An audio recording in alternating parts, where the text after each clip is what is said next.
알리익스프레스에서 구한 부품으로 다이버워치의 시조새라 불리는 시계를 만들어 보겠습니다. 바로 블랑팡 50 패덤즈입니다. 조립에 앞서 시계 조립 콘텐츠는 특정 브랜드를 복제하는 것이 아니라 마음에 드는 스타일의 부품을 직접 골라 나만의 시계를 조립하는 취미 콘텐츠로 봐주시면 감사드리겠습니다. 이번 조립에 사용한 부품입니다. 무브먼트는 세이코의 NH35를 사용하였으며 케이스와 다이얼, 핸즈, 베젤, 스트랩은 모두 알리익스프레스에서 구매했습니다. 구매 링크는 설명란과 고정 댓글에 정리해 두었습니다. 그럼 바로 시작하겠습니다. 먼저 무브먼트 위에 다이얼을 결합합니다. 용두의 방향, 조개 방향, 그리고 중심부의 위치를 함께 고려하여 무브먼트 위에 다이얼을 올려줍니다. 이후 부드러운 천이나 종이를 대고 살며시 눌러서 결합해줍니다. 이제 핸즈를 조립합니다.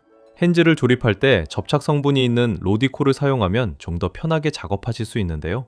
저는 이번에 핀셋으로 핸즈를 집어서 조립해 보았습니다. 로디코가 없으시더라도 핀셋만으로 충분히 조립하실 수 있으니 걱정하지 않으셔도 됩니다. 시침과 분침, 초침 순서로 결합하며 시침과 분침 모두 12시 방향을 기준으로 정확히 맞춰야 정각의 각도가 틀어지지 않습니다. 핸즈 조립을 모두 완료하셨다면 검수 단계로 넘어갑니다.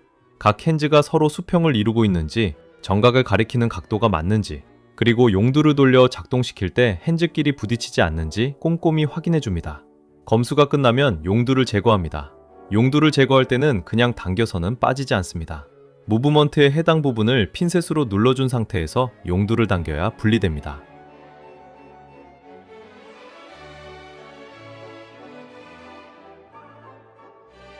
케이스와 결합하기 전에는 붓이나 에어블로우를 이용하여 먼지와 이물질을 제거해 줍니다. 이제 케이스를 결합합니다.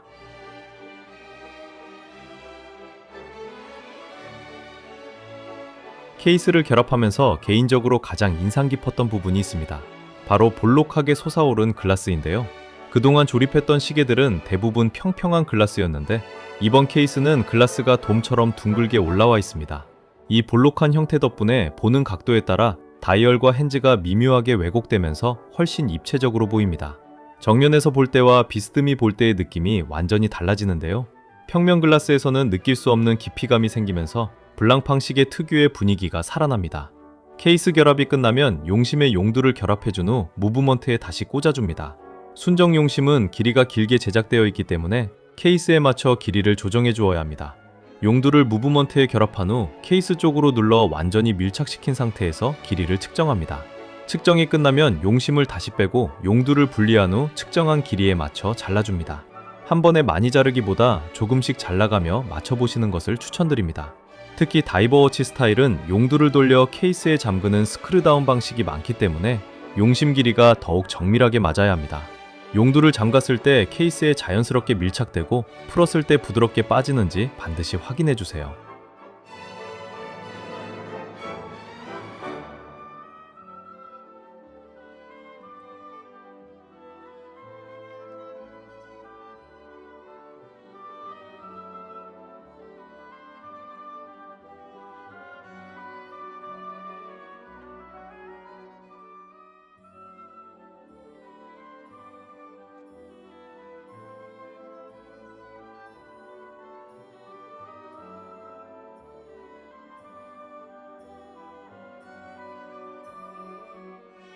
케이스백을 닫기 전 오링에 방수액을 묻혀주는 작업이 필요합니다.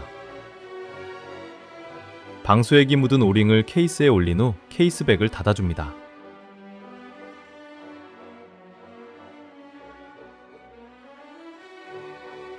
케이스백을 닫기 전에는 반드시 먼지와 이물질을 한 번 더 제거해 주셔야 합니다. 글래스 전면 부분에도 먼지가 남아있지 않은지 꼼꼼히 확인해 주시면 좋습니다. 이 케이스백은 나사를 하나씩 조이는 방식이 아니라 케이스백 전체를 돌려서 잠그는 스크류백 방식입니다. 케이스백 전용 공구를 이용하여 시계 방향으로 단단히 조여 잠가줍니다.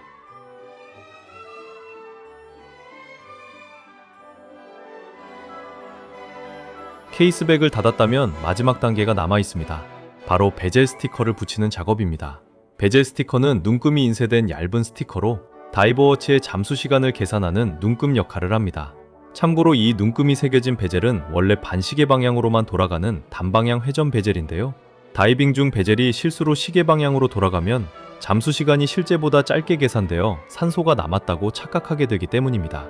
반시계 방향으로만 돌아가면 오차가 생겨도 항상 안전한 쪽으로 계산되는 것이죠. 한 번에 완전히 눌러붙이지 마시고 살짝 올려서 방향을 확인한 다음 천천히 눌러 고정하시면 실수를 줄일 수 있습니다. 마지막으로 스트랩을 결합해주면 블랑팡 스타일의 시계가 완성되었습니다. 자, 이제 완성된 시계를 보면서 이 시계에 대한 이야기를 조금 더 해보려고 합니다. 사실 이 시계에는 알고 보면 훨씬 더 흥미롭게 보이는 배경이 숨어 있습니다. 다이버워치의 원조는 롤렉스 서브마리너라고 알고 계신 분들이 많습니다. 그런데 피프티 패덤즈는 서브마리너보다 1년 앞선 1953년에 세상에 나왔습니다. 현대적인 다이버워치의 조건을 모두 갖춘 최초의 시계로 평가받는 모델입니다. 당시 블랑팡의 CEO였던 장자크 피슈터는 열정적인 스쿠버 다이버였는데요.